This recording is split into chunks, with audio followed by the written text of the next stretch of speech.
Abra aí em Tiago. Tiago, ele mexe conosco. Uma palavra especial para as igrejas, essa epístola, e ela tem muito a nos ensinar a fazer ou a viver essa fé em ação. A fé não ser somente uma estética, um culto bonito, louvores agradáveis, eu canto, levanto as minhas mãos. Não, a fé não é só isso, ela parte de algo especial assim, nesse relacionamento com Deus, que flui para um relacionamento entre as pessoas. Toda a epístola de Tiago, você vai ver isso capítulo a capítulo. Você que já abriu aí Tiago, se você vai em Tiago capítulo 1, você vê a palavra de Deus já nos conduzindo a um relacionamento profundo com Deus. Tiago 1 vai falar de um relacionamento com Deus diante das provações, diante das tentações, pedindo e nos orientando a ter sabedoria, a buscar a sabedoria do Senhor, já em Tiago capítulo 1. Tiago capítulo 1, para o final, vai falar desse relacionamento com o próximo. Ou seja, essa fé que transborda em transformação na minha vida e, a partir da minha vida, na vida do próximo.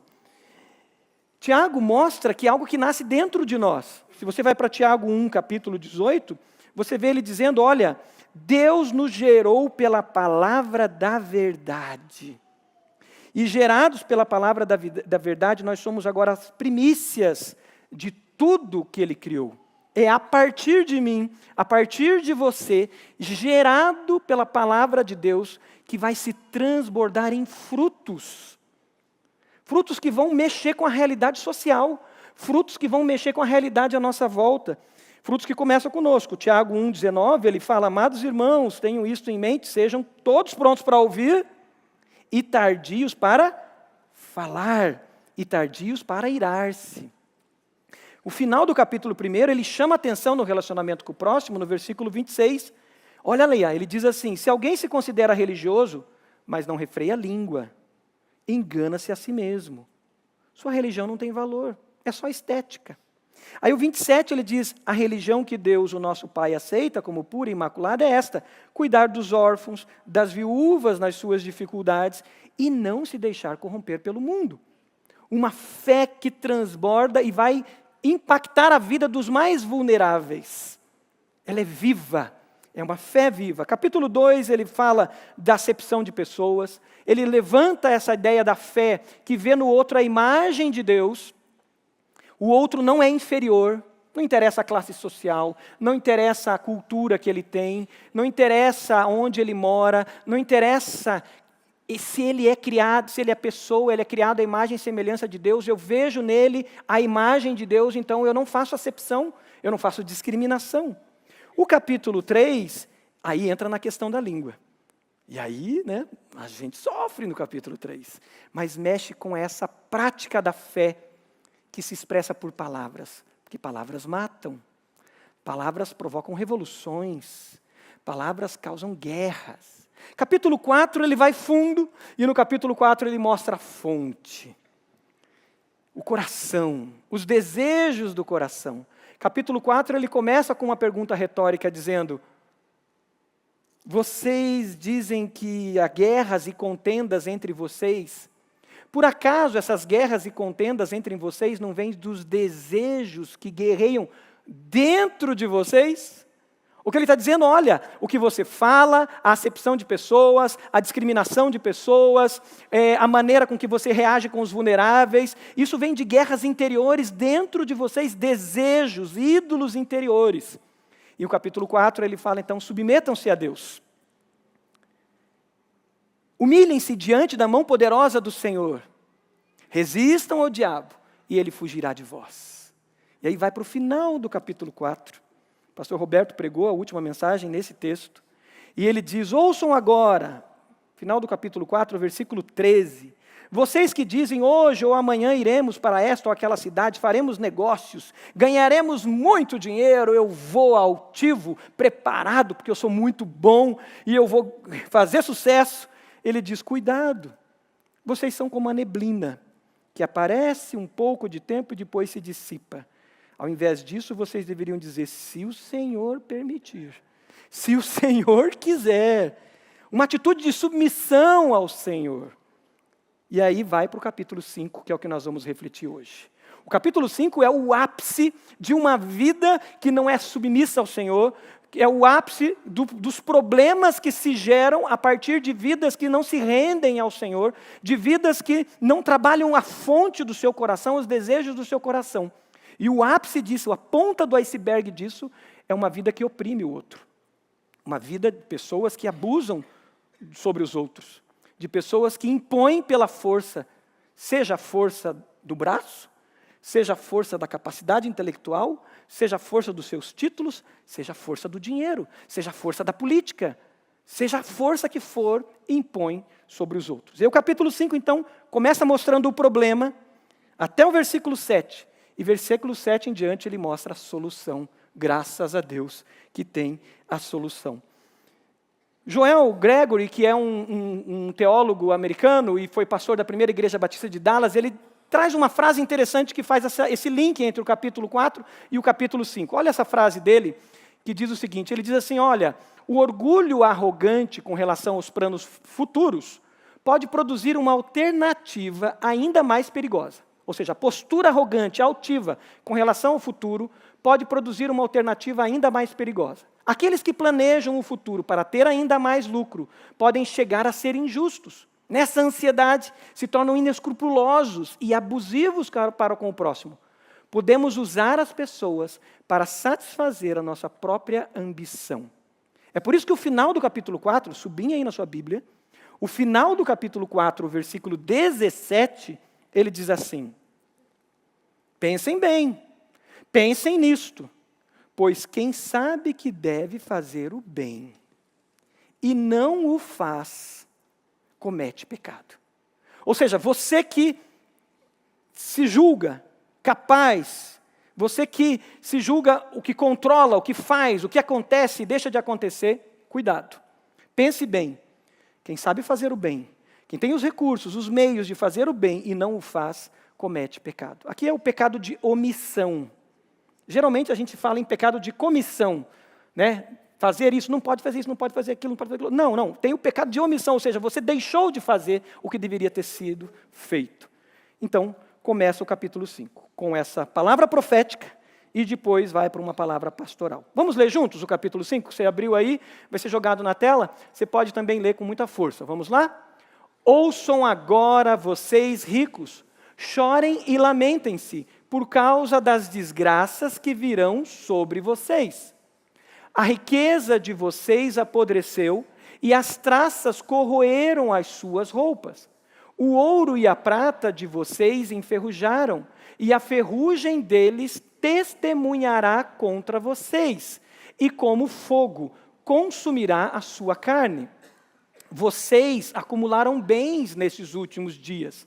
Vejam, os salários dos trabalhadores que ceifaram os seus campos e que vocês retiveram com fraude, está clamando contra vocês. O lamento dos ceifeiros chegou aos ouvidos do Senhor dos Exércitos. Vocês têm vivido luxuosamente na terra, têm se entregado aos prazeres e se fartado de comida em dia de abate. Vocês têm condenado e matado o justo, sem que ele ofereça resistência. O texto é duro. Na verdade, esses primeiros 6 versículos, eles ecoam o que os profetas profetizaram. Eles ecoam Isaías. Você já leu Isaías? Lembra dos capítulos iniciais de Isaías? Eles ecoam Miqueias, eles ecoam Oséias, Amós. Muito forte Amós aparece aqui. O que ele está fazendo é mostrando essa ponta do iceberg de corações que não foram tratados e agora se tornam opressores. Agora começam a olhar pessoas como coisas e não pessoas como criadas à imagem e semelhança de Deus. A Bíblia, ela não condena as riquezas. A Bíblia não condena. A Bíblia ensina a gente a guardar, ensina a ser preventivo. Mas a Bíblia ensina e condena com muita força a ganância, a avareza. E condena também com muita força o ídolo que surge a partir dessa segurança nos nossos bens. Quando eu me garanto nos meus títulos, bens que conquistei, E agora, nesses títulos, eu me seguro neles. E eu começo a confiar nos títulos, nos cursos, naquilo que eu fiz. Ela condena, sim, quando se torna um ídolo, quando eu me garanto nos bens que acumulei. E a minha segurança fica neles. Ídolos do coração. Ídolos que surgem do nosso coração e nós vamos direcionando a nossa vida, o nosso comportamento, as nossas ações a partir desse ídolo. E não só isso, como nos relacionamos com as pessoas também orientados por esses ídolos. O ídolo, ele é muito sério, porque todo ídolo pede vidas em troca. Demônios se alimentam de ídolos do coração. Quando você vai para o Antigo Testamento e vê toda a história dos deuses falsos, dos seus ídolos, esses ídolos pediam vida em troca. Moloque pedia crianças em troca. Era um deus, se oferecia sacrifício, uma bocarra abria, colocava-se nas mãos daquela estátua crianças, e essas crianças eram mortas. Astarote, Baal, deuses ou ídolos pedem vida em troca. Toda vez que o nosso coração vai para algum tipo de ídolo, saiba que ele vai pedir ou a sua vida ou a vida de quem você ama em troca. E isso é muito sério. A nossa sociedade ainda continua, até que Jesus volte, influenciada por esses demônios, por esses ídolos que sopram em nosso ouvido e querem direcionar o nosso coração a adorarmos a eles. E muitos ídolos entram, às vezes, a partir de carências nossas, vazios emocionais nossos. Começando, às vezes, com algo bom de início, mas depois se tornando algo maligno e que nos escraviza e nos arrasta. O ídolo corrompe o coração. Os desejos do coração nosso, quando se tornam ídolos, corrompem o nosso coração e leva-nos a praticarmos injustiças. Leva-nos a nos sermos aqueles que querem mais e mais e a começarmos a olhar para o outro não mais como imagem e semelhança de Deus, mas o outro como uma moeda de troca. Quem idolatra o prazer, o hedonismo, ele olha para o outro como um objeto de prazer. Se não me dá alegria, não me dá prazer, não me interessa. Quem adora o conhecimento, a intelectualidade e tudo isso, quem não tem algo para oferecer em termos de troca de conhecimento, não tem valor para ele. Vira coisa. Quem adora o dinheiro, pessoas muitas vezes viram moedas de troca. E se você não me oferece nada, você não tem valor para mim. E eu vou usá-lo para que você dê recursos para mim. Ou seja, estou colocando vidas de novo em oferta a esses demônios. Muitos oferecem as suas famílias. Quantos sacrificaram filhos pelo sucesso? Quantos sacrificaram famílias inteiras pelo prazer, pelo hedonismo? E famílias foram destruídas. Satanás e seus demônios se satisfazem desses ídolos que começam no coração. Não é pecado ser rico. E também não é virtude, não existe virtude em ser pobre. Vai ser colocada essa frase na tela. Bens materiais, eles são amorais. Não é pecado ser rico, nem existe virtude em ser pobre. Bens materiais em si não têm valor moral. O que tem valor moral é o que eu faço com aquele bem. É como eu conquistei aquele bem. Então, a forma que eu conquistei esse bem tem valor moral. Se aquele diploma que você conquistou foi burlando, se foi colando, se foi enganando ou comprado, isso tem um valor moral. E aquele diploma não é fonte de bênção. É brecha para Satanás. Se aquele bem que eu recebi é um bem que veio de maneira fraudulenta, corrupta, isso não é bênção, isso é maldição, por mais que ele te dê certo prazer. Um homem que se converteu e entendeu isso foi Zaqueu. Zaqueu, ao se converter, a sua experiência com Deus foi tão profunda que ele falou, opa, isso não me pertence. Eu vou devolver de quem eu extorqui.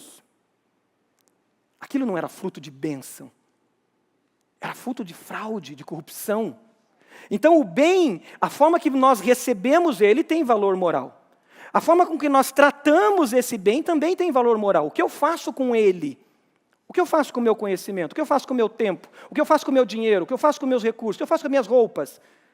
Isso tem valor moral, o que eu faço? E aí o versículo 17 do capítulo 4 nos ajuda. O que eu deixo de fazer também tem valor moral.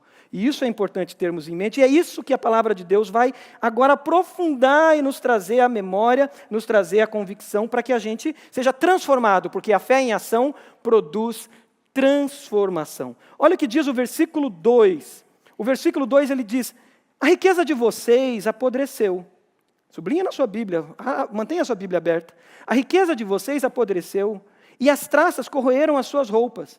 O ouro e a prata de vocês enferrujaram, e a ferrugem deles testemunhará contra vocês, e como fogo lhes devorará a carne.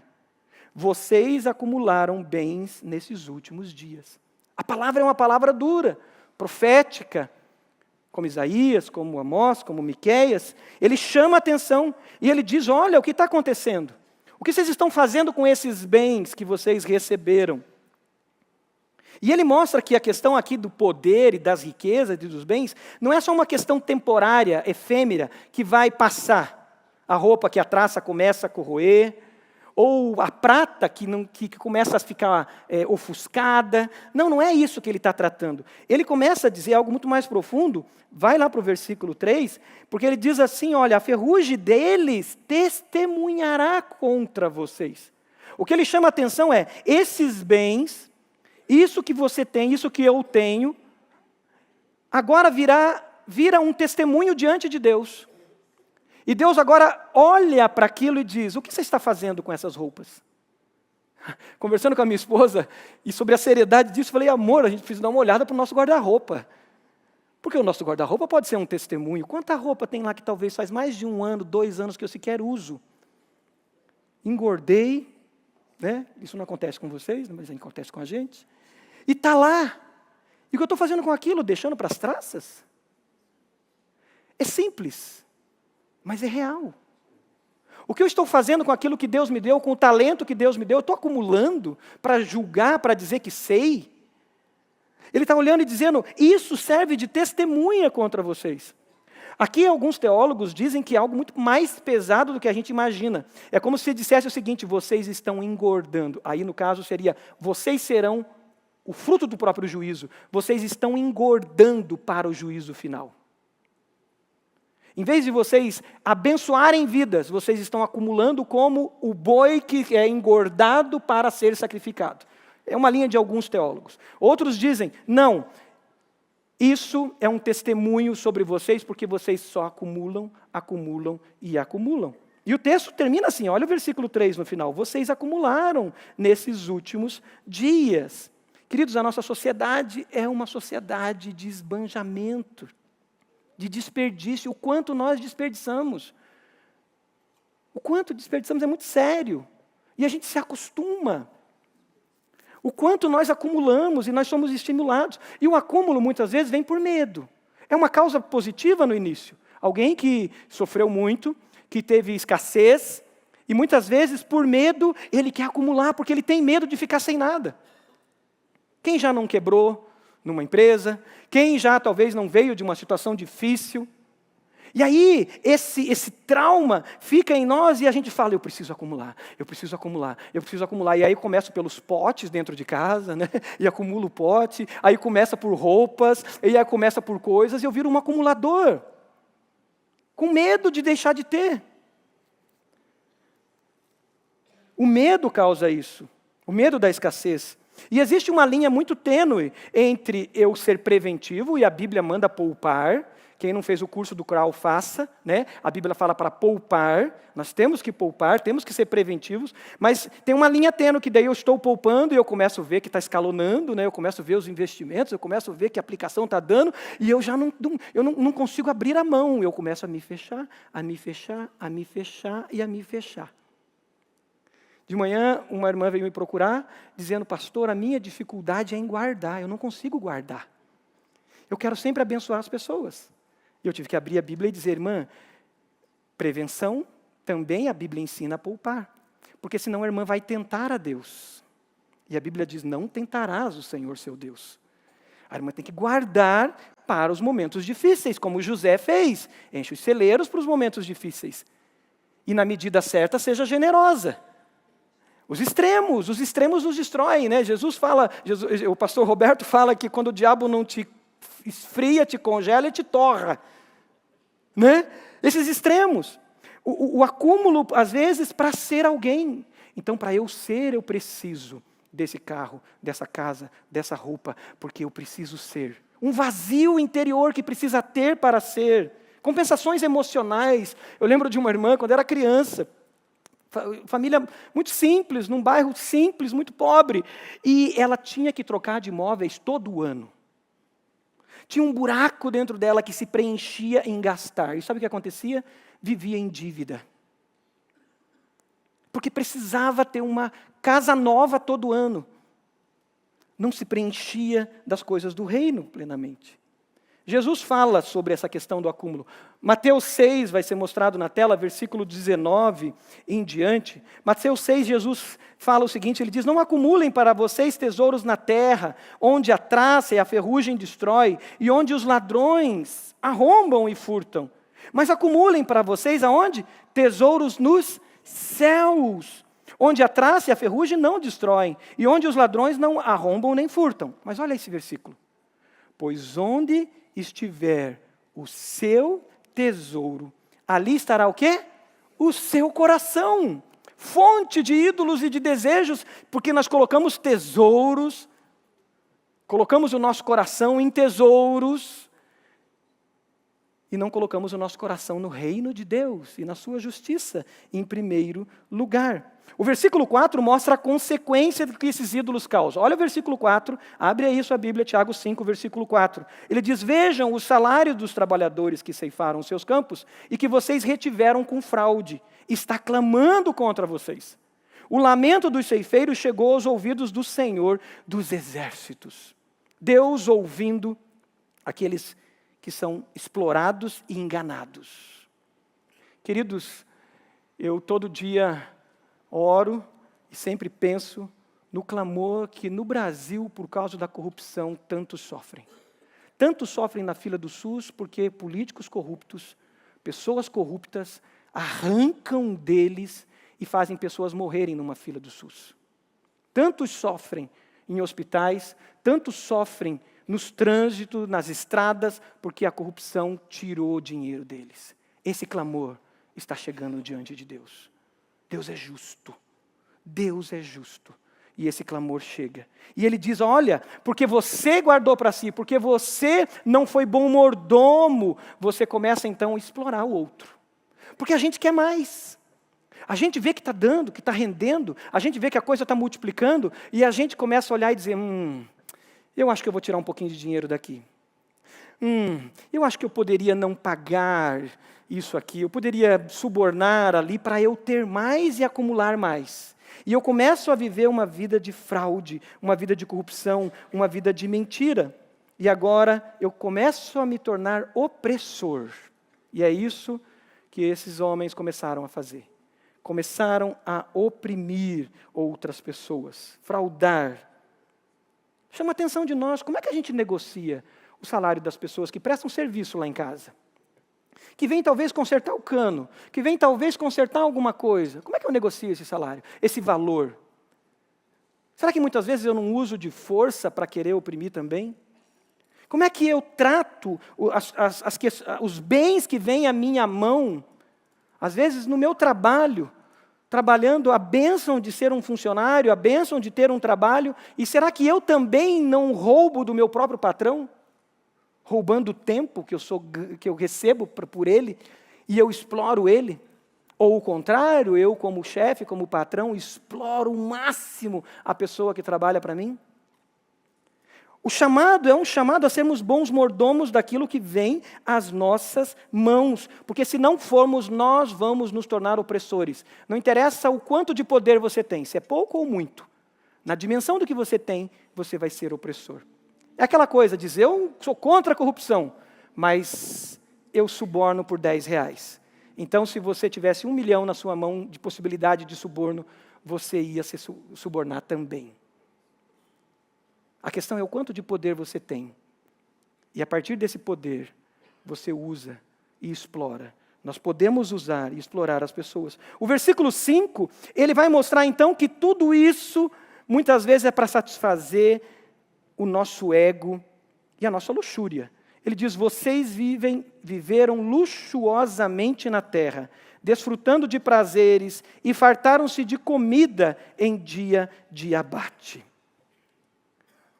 Vocês exploraram para satisfação própria. Aquela coisa do tipo, olha, eu peguei um valor a mais ali, eu deixei de pagar a fulana, e agora, depois eu pago, eu vou curtir a minha vida.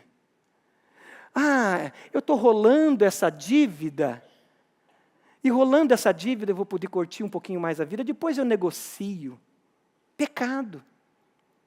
Porque eu estou explorando. Eu estou tirando de outro e fazendo disso um ídolo para mim, que é o ídolo do prazer. Ele chama a atenção aqui do hedonismo, o ídolo do prazer. E esse ídolo vai levar ao extremo, que é o versículo 6, quando ele diz, vocês têm condenado e matado o justo, sem que ele ofereça resistência. Quando, com poder em minhas mãos, eu manipulo a justiça, e a gente tem visto isso muito no nosso país, eu manipulo as pessoas e eu oprimo.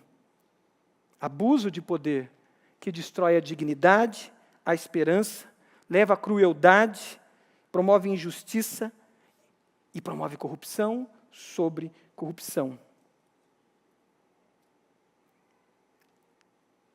Provérbios 11, 28 diz, aquele que confia nas riquezas cairá, mas o justo florescerá. O justo florescerá. Amar as riquezas endurece o nosso coração. Amar as riquezas endurece tanto que a gente começa a ver o outro como coisa. Deixa a gente cego. Deixa a gente cego e a gente não vê a nós mesmos. A gente não vê os buracos que tem dentro da gente. E a gente está tentando preencher com coisas, com bens. Deixa a gente cego e a gente não vê o outro que foi criado à imagem e semelhança de Deus. Deixa a gente cego e a gente não vê o juízo de Deus.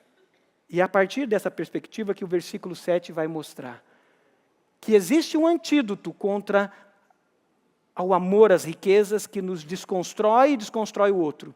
Mas existe um juízo. E é Deus que vai fazê-lo.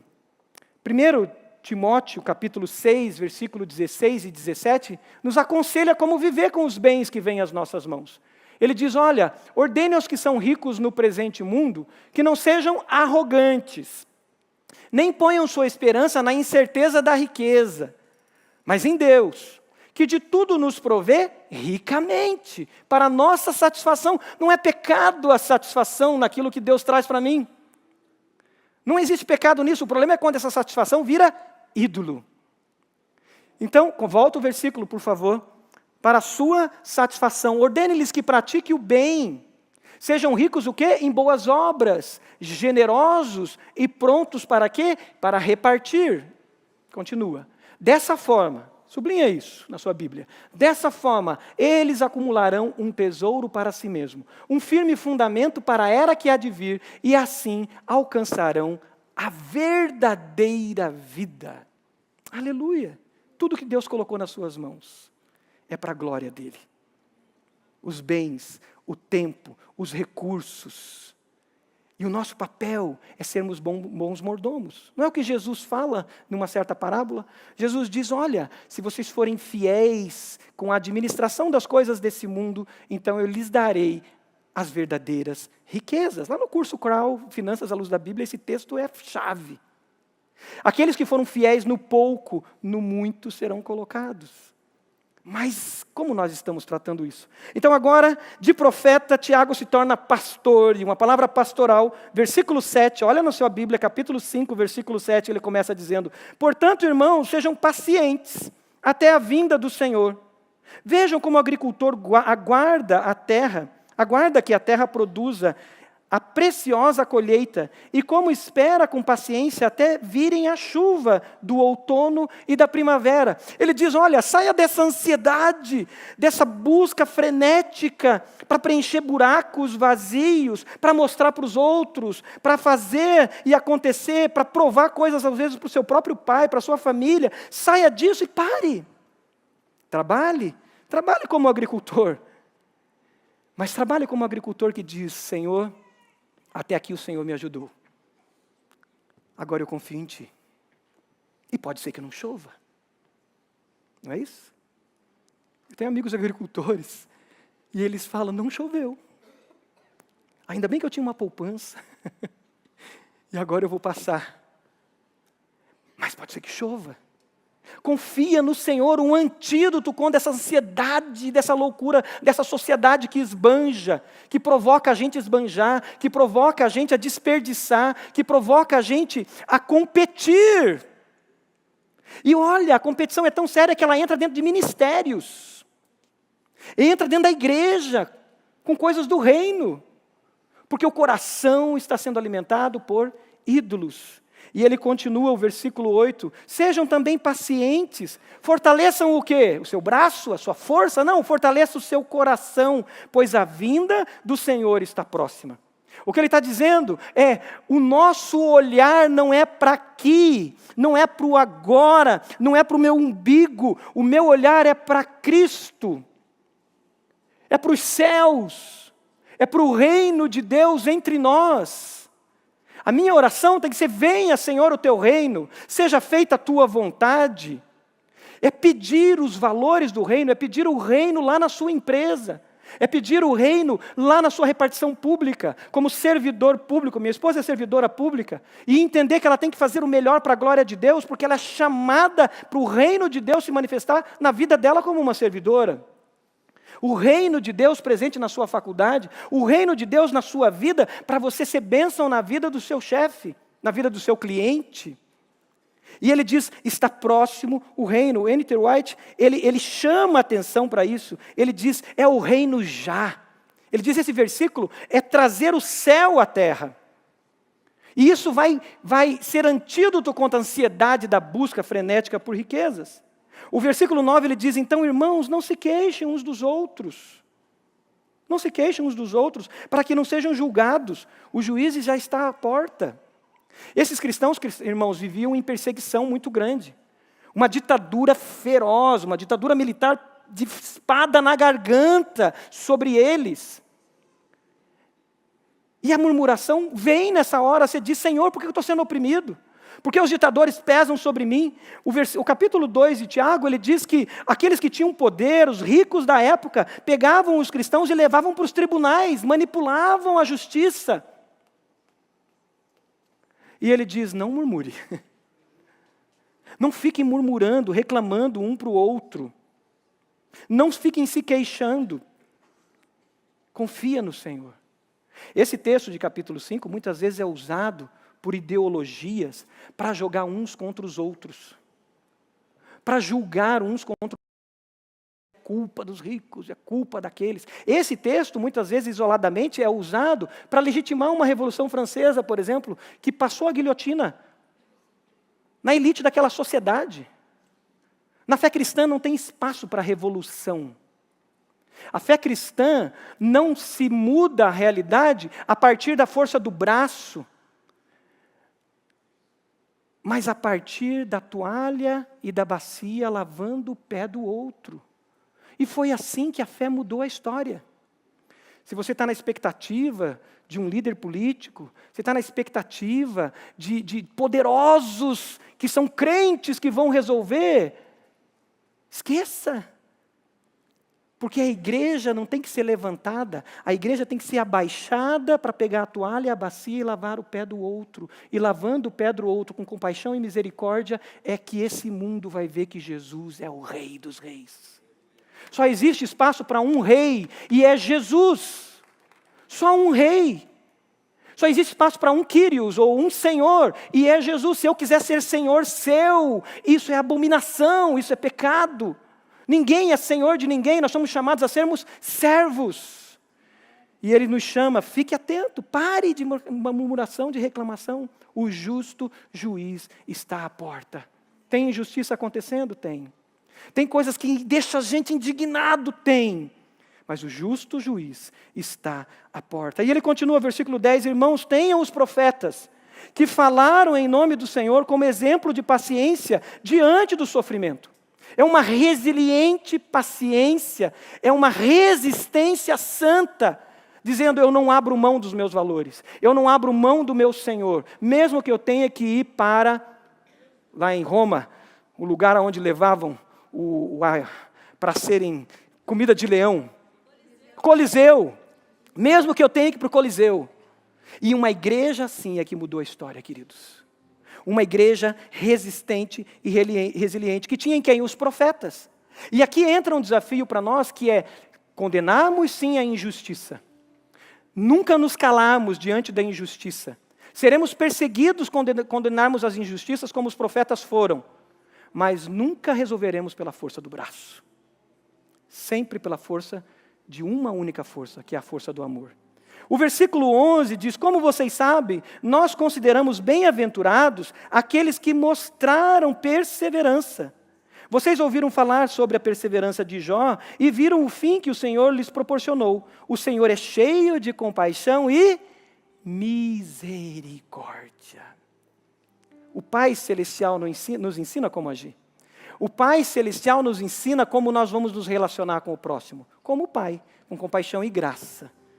Nossos irmãos que vão para a Amazônia, o que eles vão fazer é pegar a bacia, pegar a toalha e lavar os pés dos nossos queridos ribeirinhos, criados à imagem e semelhança de Deus.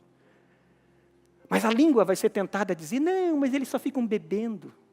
A língua vai ser tentada a dizer, não, eles ficam aí de bolsa do governo, não querem nada. Não me interessa, nós fomos chamados para lavar os pés deles. E nós vamos lá amar os ribeirinhos. Sermos missionais. E o Espírito Santo vai fazer a obra dele. Muitos serão salvos. E nós vamos segurar a nossa língua. E vamos fazer o que Jesus mandou fazer. Olhem Jó. Olha a paciência dele. No devido tempo, o Senhor vem e honra. E o verdadeiro antídoto para toda essa ansiedade e essa loucura termina no versículo 12. Ele mostra como é a simplicidade da vida e o maior bem que nós podemos ter. O versículo 12, ele diz, sobretudo, olha só, sobretudo, preste atenção nisso agora, sobretudo, diante de tudo que falamos, meus irmãos, não jurem, nem pelo céu, nem pela terra, nem por qualquer outra coisa. Seja o sim de vocês, sim. E o não, seja não. Para que não caiam em condenação. Vamos ler bem forte esse texto? Sobretudo, meus irmãos, não jurem pelo céu, nem pela terra, nem por coisa alguma. Que o sim de vocês seja realmente sim. E o não seja não. Para que não caiam em condenação. Sabe o maior valor que você pode ter, que eu posso ter? A minha palavra, a tua palavra, a minha integridade, a sua integridade. Não é perfeição, porque nós não somos perfeitos, mas sermos íntegros. E íntegros diante do Senhor. Porque se queremos jurar por isso, por aquilo, nós vamos querer manipular para chegar onde queremos. Mas se nós assumirmos as responsabilidades das nossas palavras e de nossas ações, seremos transformados, mesmo que doa muitas vezes, mesmo que tenha que perder o cliente ou perder o emprego. Mas a gente diz, diante de Deus, o meu sim é sim, e o meu não é não. E esse bem é inegociável, porque tudo que tenho e tudo que sou é para a glória dele. Você pode fechar seus olhos. O que o Espírito Santo trouxe a você, trouxe a mim, que nós precisamos colocar diante do Senhor? Como tem sido o nosso relacionamento com os nossos bens? Como é que está meu guarda-roupa? Como é que está a minha agenda? Um bem tão precioso. Se eu olhar a minha agenda, se você olhar a sua agenda esse mês, ela reflete a primazia do reino? Ou essa agenda reflete hedonismo, ídolos do coração? O que na sua agenda, o seu tempo bem precioso, que a todos é dado, revela de um coração adorador? O que a minha casa, a minha sala, a casa que Deus me deu, o apartamento que Deus me deu, ele revela algo do reino ou revela o meu hedonismo? O que o meu extrato bancário revela? As minhas finanças revelam? Como mordomo das minhas finanças, administrador do meu tempo e dos meus bens, o que o relacionamento com seus funcionários revelam sobre o reino de Deus? O que o relacionamento com seus clientes, o relacionamento com seu chefe, com seus companheiros de equipe revelam sobre o reino de Deus? O juiz está à porta e o Senhor quer curar o nosso coração, quer curar o meu coração. Qual é a sua decisão? Como é que você vai tratar as pessoas? As pessoas que você se relaciona. O vendedor na rua. O mendigo que você encontra, que encontramos nas esquinas. Os nossos funcionários. O prestador de serviço. O nosso patrão, o nosso chefe. Como servidores públicos, as pessoas que servimos na nossa missão. O nosso professor. Como vamos tratar? Como imagem e semelhança de Deus? Como é que vamos tratar os bens que chegam às nossas mãos? Está tendo luta, opressão, injustiça acontecendo? Confia no Senhor. Não é na força do braço. Confia no Senhor. Tire a murmuração, a reclamação, confia nele, no tempo certo ele agirá. O Senhor tem derramado da sua graça sobre nós, queridos. Temos vivido tempos especiais. A pergunta é: o que fazemos com tudo que vem às nossas mãos? Enquanto o Espírito Santo está falando aos seus corações, aos nossos corações, enquanto a igreja está de olhos fechados, eu quero fazer uma pergunta direta a você que ainda não se rendeu ao Senhor Jesus. Que segue Jesus de longe, mas não se entregou totalmente a Ele. O Senhor te trouxe nesse tempo, você se conectou nesse momento, para que você se renda a Jesus como único Senhor. Talvez você se ache Senhor de alguma coisa ou de alguém, e o Senhor te mostrou hoje que você não é Senhor de nada. E o Senhor te chama a se render a Jesus como único Salvador e único Senhor. O Senhor te chama a voltar para os caminhos do senhorio de Jesus. Se você entendeu essa mensagem, o Espírito Santo falou ao seu coração, e você se entrega a Jesus, levante uma das suas mãos. Amém, Deus abençoe. Mais alguém aqui no meio? Você se rende ao Senhor Jesus como único Salvador e único Senhor. Você volta aos caminhos do Senhor. Eu quero orar por você. Queremos orar por você. Levante uma das suas mãos se você entendeu isso. Precisa retornar. Nós vamos orar. Eu te convido a ficar de joelhos aonde você está, se você quiser, se você puder. E de joelhos você declarar para o Senhor o que nós cantamos na primeira canção. Declarar que você é um dependente da graça de Deus, um dependente da misericórdia do Senhor, e que você se dispõe a ser um bom mordomo de tudo que Ele coloca em suas mãos, para ser bênção, para transbordar em bênção, porque a fé em ação produz transformação. Confesse ao Senhor se você tem que confessar algum pecado, se você tem que confessar uma atitude de omissão, confesse ao Senhor, e o sangue de Jesus nos purifica, e nós podemos ser transformados. Senhor, nós nos rendemos diante do Senhor de joelhos, Pai. Confessando, Pai, que se não é a graça do Senhor, nós não somos nada. Mas por graça e misericórdia, o Senhor nos salvou, o Senhor nos deu vida, o Senhor nos deu vida abundante, e agora o Senhor nos deu também condições e bens para que nós possamos transbordar em bênção, Pai. Ó Deus, perdoa-nos, Pai, se fomos omissos, se estamos sendo omissos em alguma coisa. Perdoa-nos, Pai, e limpa-nos, Pai. Ó Deus, se somos escravos de desejos do coração, purifica-nos, Pai. Limpa-nos, Pai. Tira todo o ídolo, Senhor. Ó Deus, que todo ídolo seja arrancado, que todo ídolo seja quebrado, Senhor. Que todo ídolo, Pai, seja jogado aos pés da cruz, Pai, para que nós possamos ser adoradores somente de Jesus. E que o Teu reino tenha primazia na nossa agenda. O Teu reino tenha em primeiro lugar nas nossas finanças. O Teu reino seja em primeiro lugar na nossa sala da nossa casa, na nossa casa. O Seu reino seja em primeiro lugar na nossa empresa, no nosso trabalho, na repartição. O Seu reino seja em primeiro lugar no nosso coração. Vem, Senhor, vem o Teu reino e seja feita a Tua vontade, assim na terra como ela é feita no céu. Recebe as nossas vidas, é a nossa oração que fazemos, Pai, em nome de Jesus. E a igreja diz, amém e amém. Coloque-se de pé, dê um abraço quem está perto de você e diga, venha.